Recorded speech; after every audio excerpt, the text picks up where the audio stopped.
In this video, we're going to look at wearing a necktie by making the popular four-in-hand knot. Start by adjusting the tie so the wider side is approximately twice as long as the thin side. Wrap the wide side across the front and around the back.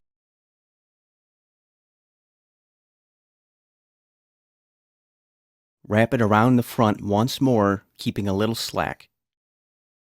It helps if you place one of your fingers underneath the fold to maintain the opening. Now wrap it around the back side, pull it up over the top, and fish it down through the slack in the front.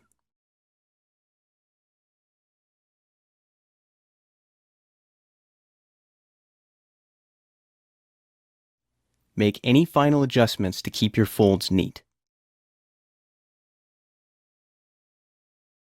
Push up on the knot while you pull down on the back. Adjust the knot until it seats comfortably at the base of your neck and straighten your collar.